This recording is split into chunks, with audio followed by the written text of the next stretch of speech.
Buen día Puerto Rico, buen día República Dominicana, buen día a toda Hispanoamérica y a todo el mundo. Bienvenidos a Biblia Estudio TV, tu instituto bíblico virtual en la mañana. Que la paz de Dios gobierne el corazón de cada uno de ustedes. Hoy es un día hermoso, como siempre, un poquito de lluvia, pero no deja de ser hermoso, amado.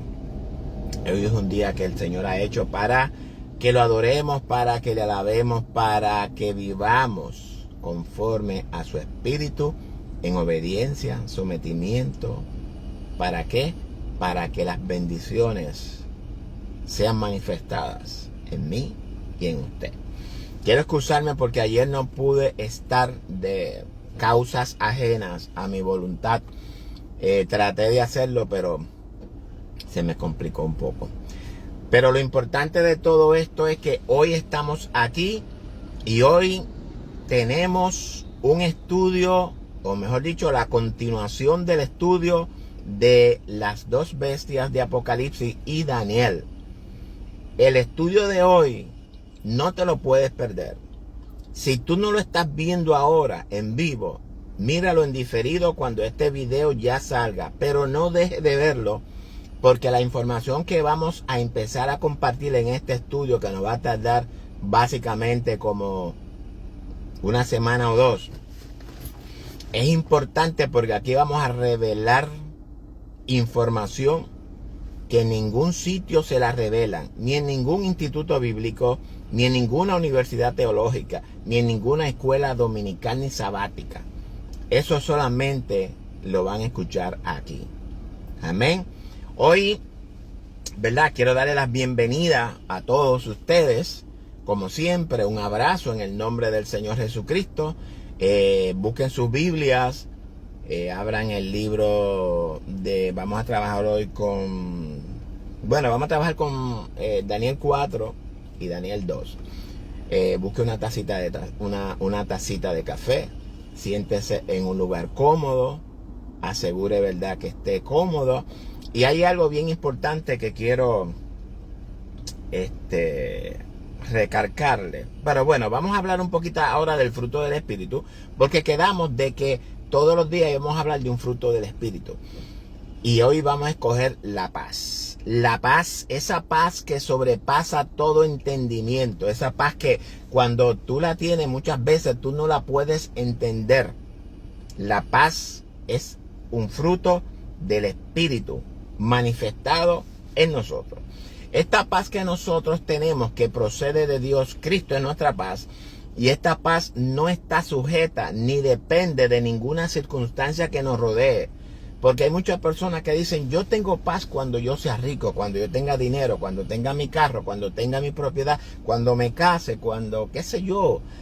Es decir, que condicionan esa paz, pero esta paz no es una paz condicionada, es una paz que emerge de dentro de nosotros y nos estabiliza todo nuestro sistema de vida y nuestro sistema nervioso. No es la paz que el mundo da, amén, no es la paz del mundo. Ese es el resultado de nuestra unión con nuestro Padre. La paz es el alineamiento o la reconciliación de nuestros pensamientos con los pensamientos de Dios. La paz es esa certeza en nuestra alma que nos da seguridad por medio de la palabra y de la presencia de Dios en nuestro corazón. Y como dije, una paz que emerge desde nuestro interior, aun cuando en el mundo veamos inseguridades, veamos incertidumbre, veamos esto, aquello o lo otro. Es una paz que no la roba nadie, porque es Cristo nuestra paz. Y si usted tiene esa paz y yo tengo esa paz, pues entonces todos estamos en paz. Y a eso fue lo que el Señor nos ha llamado. Nos llamó a paz. Y también a procurar estar en paz con todo el mundo, siempre y cuando, ¿verdad?, esté a nuestro alcance.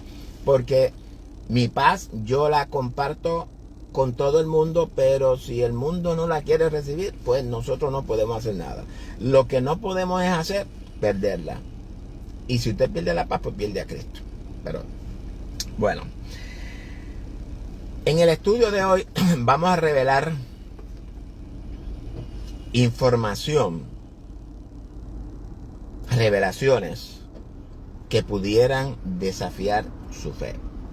Se lo digo de antemano porque lo que vamos a estudiar hoy, yo estoy casi seguro que usted nunca lo ha escuchado.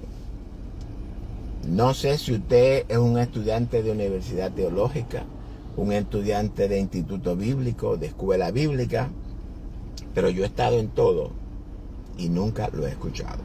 Pero yo quiero, en verdad, que esto no sea nuevo para usted. Yo quiero ver que alguien sepa de esto, porque entonces me alegra mi corazón en ver en que la palabra de Dios está llegando al corazón de muchas gentes. Así que, tomando en consideración esto, vamos entonces a hacer un recuento, un leve recuento de lo que hemos venido hablando el lunes. Preguntamos el lunes si estas revelaciones de Daniel, del sueño de la estatua, del árbol y de las bestias, ¿cómo lo debemos de interpretar? ¿Bajo un aspecto político o bajo un aspecto espiritual? Espiritual religioso, más o menos. Bueno, eso lo vamos a contestar hoy. O por lo menos, si no hoy, pues en el estudio vamos a contestar esto. Sabemos que la bestia que sube del mar de Apocalipsis 13 es la cuarta bestia de Daniel. ¿Amén? Así que ya eso lo tenemos claro. Ahora, las 7 cabezas de la bestia,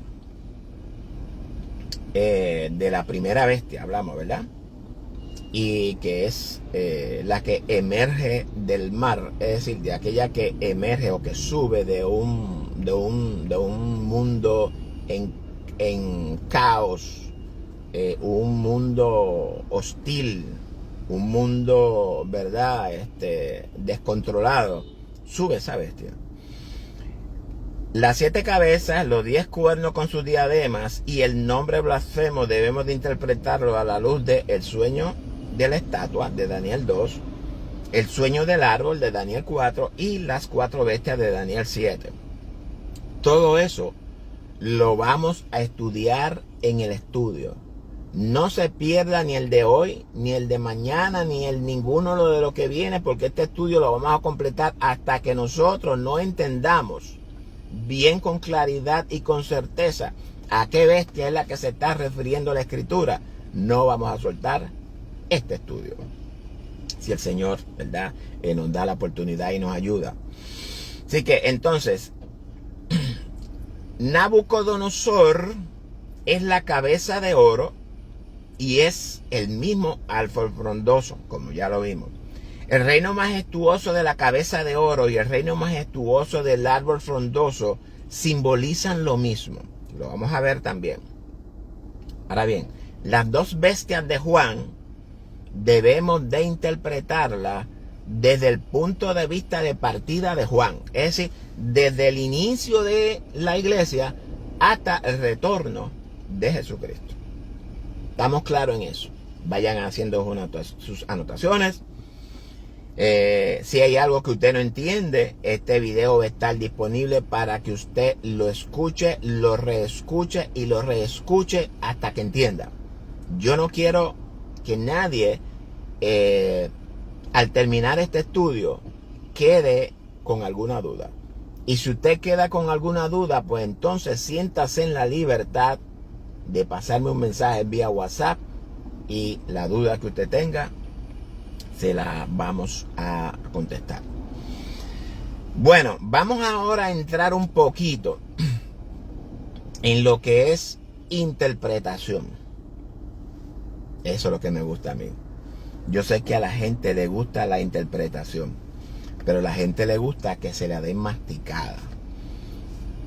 Mi exhortación siempre es a que nosotros mismos, usted mismo, busque bajo la guía del Espíritu, bajo las instrucciones que nos dan la hermenéutica, usted haga la matemática, haga el ejercicio de interpretación, porque no es lo mismo que yo le dé a usted una interpretación y usted no sepa ni siquiera de qué es lo que estoy hablando. Ahora, cuando usted va al texto y usted hace su análisis y busca que Dios le dé esa interpretación, que le abra los ojos del entendimiento, que le dé discernimiento, es diferente.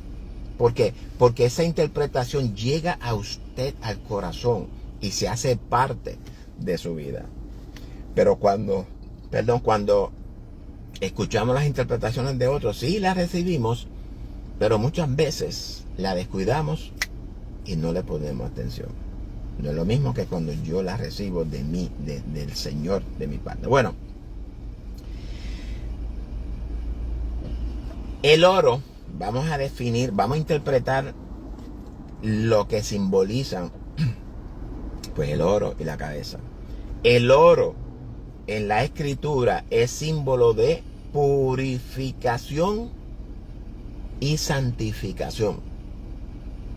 Es por esto que vemos que Dios nos dice que nos va a probar como se prueba al oro, es decir, nos va a purificar, porque el oro es el material que soporta al fuego y lo necesitamos, porque si no, nuestras obras van a ser declaradas por el fuego.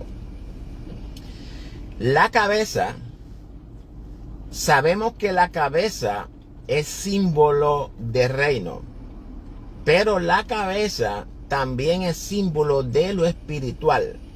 Hablamos entonces de un reino espiritual. La cabeza de oro simboliza el reino de Elohim por medio de su criatura sobre toda la creación en su estado de virginidad. Y esto lo voy a aclarar. Cuando yo mencione en el estudio virginidad o virgen, lo que significa es que no ha sido profanado, que no ha sido violado, que no ha sido alterado. Está en su estado de virginidad. Está como María en el tiempo de la visitación del ángel. Ella era virgen y Jesús nació de una virgen. Por tanto, cuando yo hable de virginidad o de virgen, no lo malinterpreten. Hablamos de el estado de conciencia virgen o el reino de Dios en su estado de virginidad, antes de ser profanado, antes de ser violado. Y esto lo vemos según Daniel 37-38. Daniel 2, 37-38. Bueno, ya hemos visto las simbologías que de acuerdo a la escritura y de acuerdo, ¿verdad?, a la literatura hebrea, simboliza el oro y simboliza la cabeza. Dentro de esos contextos, amén. Vamos ahora al árbol frondoso. Ese árbol que dice que tiene fruto abundante. Y aquí, y esto, ¿verdad?, ya yo lo he analizado mucho y lo he buscado y lo he estudiado a través de toda la Biblia, y yo me imagino que también usted debe de haber notado que el árbol dentro del contexto bíblico es símbolo de hombre, símbolo de consejo y de conocimiento. Génesis 2, 16, 17. Dios le dijo al hombre: de todo árbol del huerto puedes comer. Obviamente va a comer del que va a comer del fruto. Todo eso es simbología. Ya lo he dicho. Eso es simbología.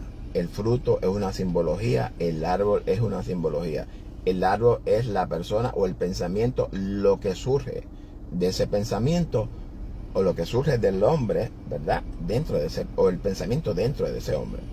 El fruto, conocemos el fruto del espíritu y conocemos el fruto de la carne. Sabemos que no es una manzana. Okay, el fruto del espíritu ya sabemos que es amor, con todo lo que sigue. Y el fruto de la carne, pues que comenzando con fornicación y toda esa depravación. No voy a entrar en ese detalle. Pero lo traigo aquí para que podamos entender cuando la Biblia habla del árbol. El árbol que da buen fruto, no da un mal fruto. Por eso el fruto del árbol es un fruto de bendición para el ser humano. Este árbol también simboliza, podrías simbolizar el árbol de vida en el ser humano, creado a imagen y semejanza del Creador, es decir, del corazón. Y aunque yo sé que esta teología de la creación es bien profunda, compleja y necesitamos interpretación de todas esas simbologías que nos revela ¿cómo se llama? Moisés en el relato de la creación. Ese árbol en el centro del huerto es en el ser humano, o mejor dicho, bueno, sí, en el corazón de Dios.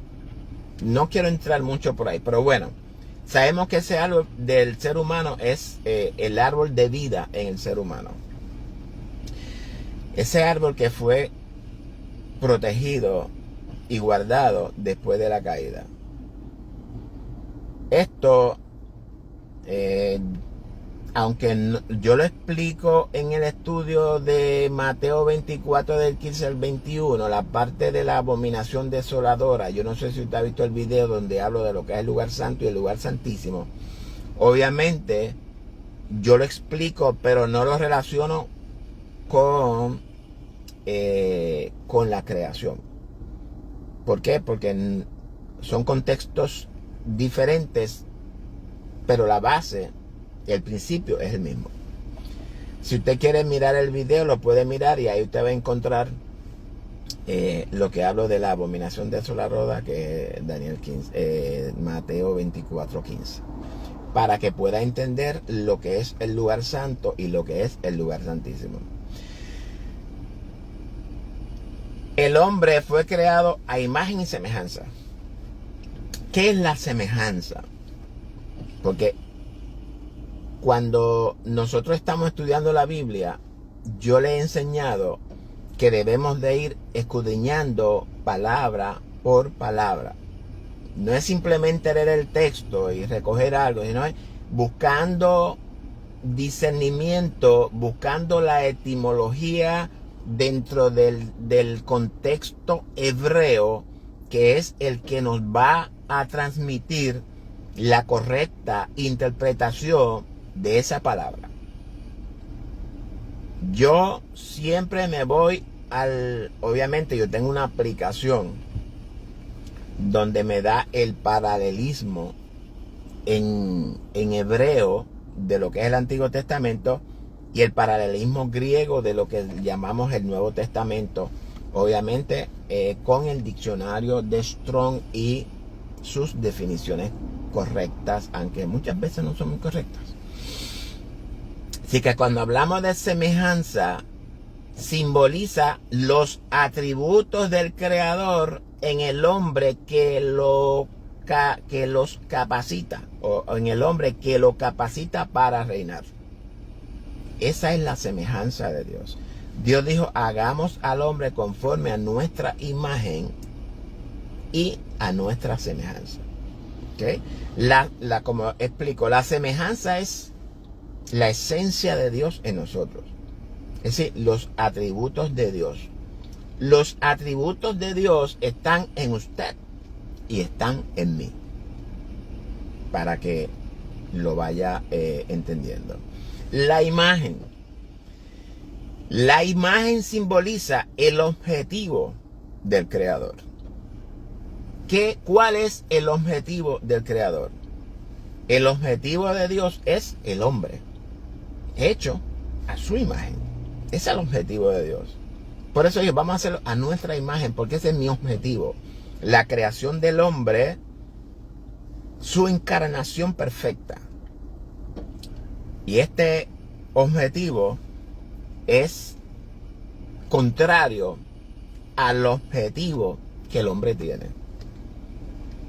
Porque cuando Dios busca la perfección, el hombre busca la imperfección. Erra al blanco. Y es errar al blanco lo que significa pecar. Pecar o errar al blanco es no lograr el objetivo de Dios en tu vida. ¿Cuál es el objetivo de Dios? Romano lo dice. Que seamos hechos conforme a la imagen del Hijo. Ese es el objetivo de Dios. Y el hombre, bajo su confusión, procura lograr su propio objetivo. Y es por esto que se llama pecar. Erran al blanco, porque no logran dar al blanco, que es el objetivo que Dios quiere. El hombre está desviado de ese objetivo. Entonces, pues todo lo demás en esto pues simboliza pues el reino del hombre caído. Lo cual, verdad, no puedo entrar en detalle porque si no estaríamos aquí long time ago. Bueno, vamos a hacer entonces ahora un análisis. Ya hemos interpretado lo que es la cabeza de oro de la estatua. Y vamos ahora a hacer un análisis. Y hay un maestro que, verdad, murió en esta semana. El domingo estábamos en el funeral. Ese maestro me enseñó a mí cuando yo estaba en su clase y él me enseñó a siempre hacer preguntas. Cuando nosotros tomábamos la clase con él, él hacía preguntas y él nos enseñó que las preguntas eran buenas porque las preguntas, cuando a ti se te hace una pregunta, tu cerebro rápido comienza a reaccionar y a buscar respuesta. Y esa es la idea. Entonces, y por eso es que a mí me gusta siempre cuestionar. En mis estudios bíblicos, yo me hago muchas preguntas. Le hago preguntas a Dios. Y me hago preguntas, ¿verdad? A mí mismo. Y analizo. Y me voy y medito en ella. Y usted no se imagina el resultado extraordinario y fabuloso que obtiene cuando usted se hace preguntas. Porque las respuestas a todas nuestras preguntas están en nosotros, dentro de nosotros. Fuera de nosotros no tenemos nada que buscar, porque Dios está completo en nosotros. Si ambos reinos, la cabeza de oro y el árbol frondoso, simbolizan el reinado de Nabucodonosor, ¿por qué Daniel usa simbologías diferentes? Esa es la pregunta que nosotros debemos de hacernos y esa es la respuesta que nosotros debemos de buscar. Esa pregunta la encontramos en la Escritura. Y si usted es de la persona que ha leído toda la Escritura un par de veces y la ha escuchado varias veces, entonces esa respuesta también está dentro de usted.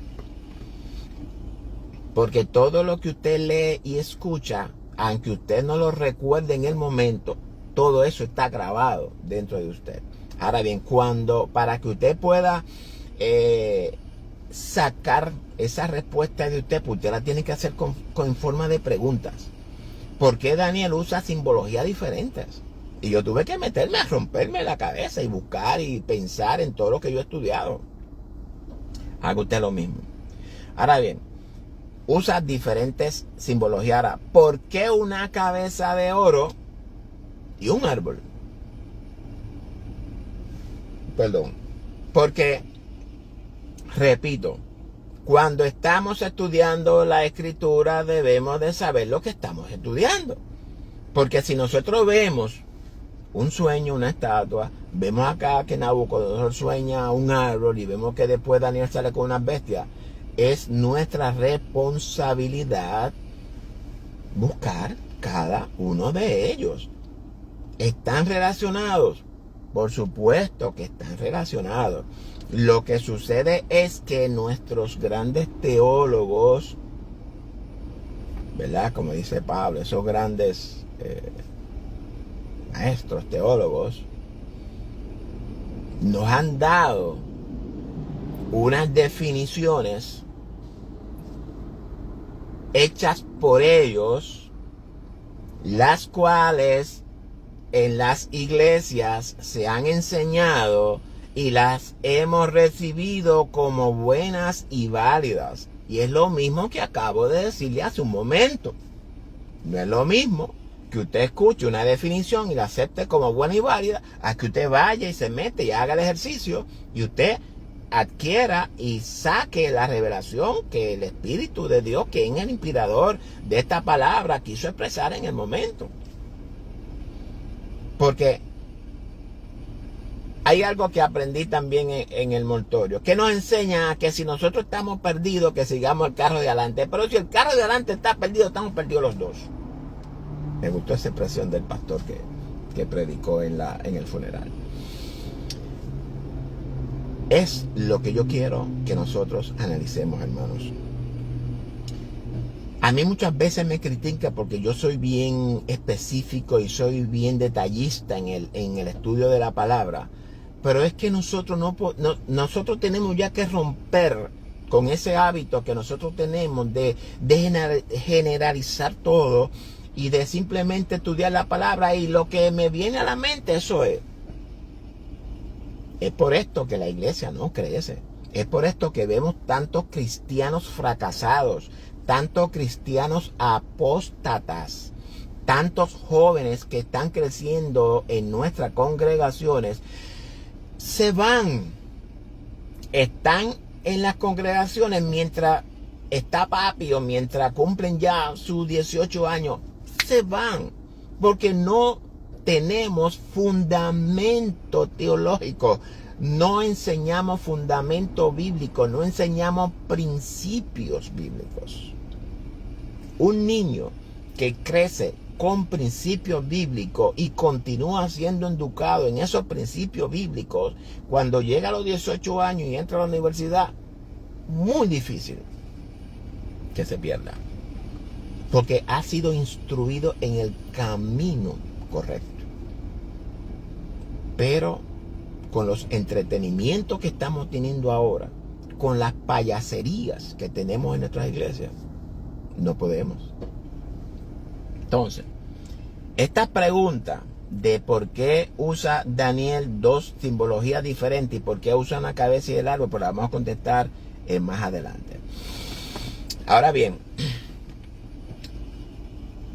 voy a compartir con ustedes una información que todos debemos de tener claro en nuestro corazón para que podamos entender entonces cuál es el meollo de todo este asunto de lo que es la bestia, de por qué nuestro comportamiento, de por qué esto y por qué aquello, por qué nuestras actitudes y todo eso.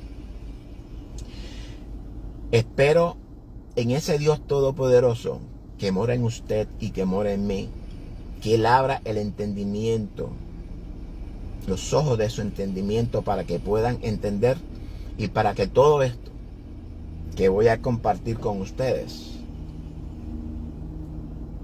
haga su asiento en su corazón y se establezca ahí como principio por toda la eternidad. Lo primero que debemos de entender es que Nabucodonosor es una figura o tipo de una bestia con toda su característica de bestia en el ser humano o del ser humano. Una figura del ser humano como bestia. Las narraciones, como siempre lo he dicho, a mí no me importa si son metafóricas, si son alegóricas, si son parábolas, si son históricas. No me enfoco en eso. Yo me enfoco en el mensaje en el que esa narración me quiere transmitir. Hasta que nosotros no saquemos de nuestro sistema ya condicionado por nuestras escuelas bíblicas y por todo el sistema de educación, debemos de interpretarla, no importa lo que sea. Pero nosotros siempre nos vamos al texto histórico, leemos una historia muy bonita y nos quedamos en esa historia muy bonita. Y el mensaje, la enseñanza, ¿dónde está? Santiago nos dice que muchas veces somos como aquel hombre que se mira en el espejo, se mira, da la espalda y se olvida de quién es. La narración de la estatua, del árbol y las bestias son narraciones metafóricas cuyo objetivo es revelarnos una verdad espiritual. No busquen otra cosa. Debemos de entender que cuando la escritura habla de rey o de reinado, habla del reinado interior del hombre. Eso no lo sabía. El reinado de nuestro universo interno o interior. Hablamos el reinado de nuestro sistema de creencias.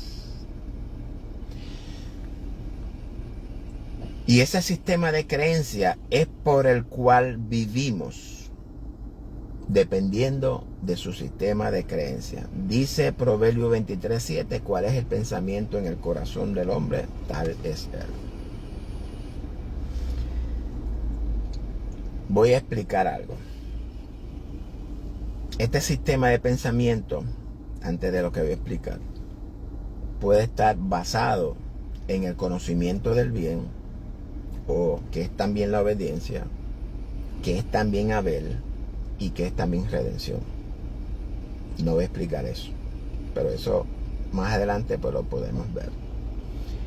Ese sistema de creencia puede estar con base en el conocimiento del mal, en la desobediencia, que es Caín, y el castigo. ¿En cuál de los dos sistemas de creencia vive usted? Yo sé cuál es mi sistema de creencias. Eso no quiere decir que ambos sistemas o ambas, el árbol de vida. Siempre le pongo la moneda. La moneda es una moneda. Tiene dos caras. Una es el conocimiento del bien y una es el conocimiento del mal. Pero es una moneda y está en usted. Usted escoge a cuál de las caras usted va a servir.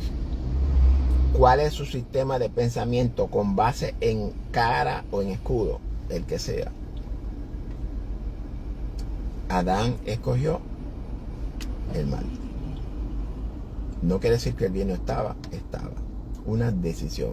Ahora bien, nosotros decidimos cuál sistema de creencia escoger, obviamente después de conocer la verdad.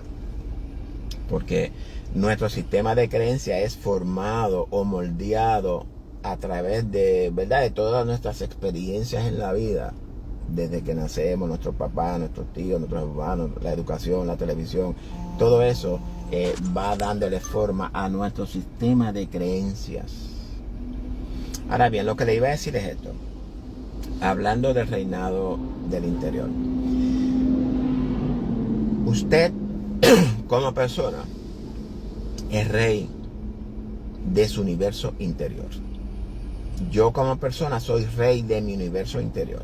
Ahora, sobre nosotros hay un reinado que es el de Elohim, que es el de Dios. Ahora bien, mi sistema mi reino interior y el reino de usted debe ser el mismo reino. ¿Cuál es la diferencia entre mi reino y su reino? Hablamos entonces de nuestros objetivos. Por ejemplo, en mi reino, pues yo tengo deseos diferentes, metas diferentes, expectativas diferentes y muchas cosas que muchas veces entre nosotros pudiera armonizar, pero son diferentes. El carácter, en el sentido general, debe de ser el del fruto del Espíritu, debe ser el mismo carácter. ¿Por qué? Porque si el Espíritu que está en usted y el Espíritu que está en mí da el mismo fruto, entonces debemos tener el mismo carácter. Claro está, el mismo carácter bajo, como yo le expliqué, bajo nuestras metas, nuestros objetivos y todos esos sueños que nosotros tenemos. Mis sueños no son sus sueños, los míos no son los suyos, pero estamos gobernados todos bajo la misma cobertura que es Cristo. Eso es lo que nos hace uno con Cristo. Y eso es lo que nos hace individuales a nosotros. Eso es lo que nos hace a nosotros Elohim. Elohim es uno compuesto de otros. Ese uno es Dios y los otros somos nosotros. Pero se llama Elohim. Esto también lo vamos a explicar. Yo sé que no me lo están entendiendo, pero lo voy a explicar. Ya mismo vamos a terminar, a dejar esta parte. Bien importante que entendamos que Jesucristo vino a liberar al hombre de la esclavitud mental en la que se encontraba o en la que se encuentra todavía. Él me liberó a mí de esa esclavitud, de esa esclavitud mental, de ese estado de conciencia esclavizado. Me vino entonces a liberarme de ese estado de conciencia esclavizado y darme un estado de conciencia en libertad. No libertinaje, libertad, que es diferente. Jesucristo vino a proclamar el reino de Elohim. Ese Elohim es lo que se traduce al español como Dios, que significa una unidad compuesta de uno formado por otros. Ya lo dije. Cada uno de nosotros es una unidad de Elohim. Busque en los diccionarios hebreos lo que significa Elohim. Lo que pasa es que cuando a nosotros se nos ha moldeado la mente,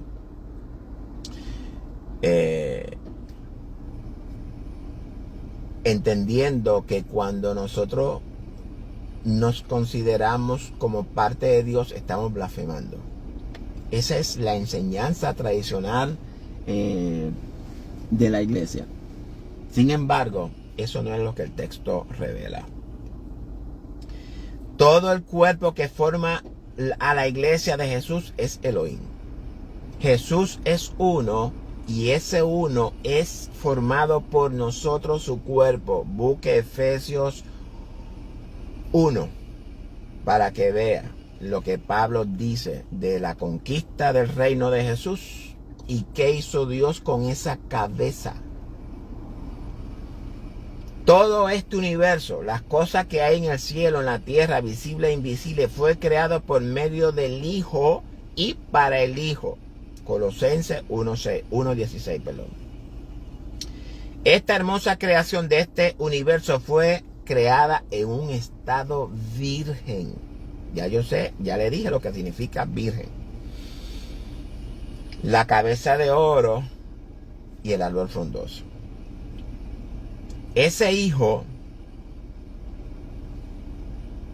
de Elohim, del Dios compuesto, es lo que nosotros llamamos Trinidad, fue Adán, que es tierra, la cual es tipo de Jesús de acuerdo a Romanos. Todo lo que existe en este hermoso mundo es el reflejo, la expresión o manifestación de nuestro universo interno.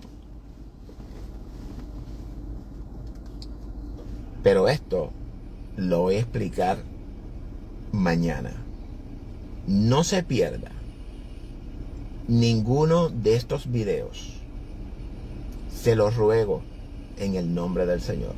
Porque lo que usted va a aprender aquí no lo va a aprender, como yo dije, en ningún instituto bíblico, ni en ninguna universidad teológica, ni en ninguna clase bíblica, ni dominical ni sabática.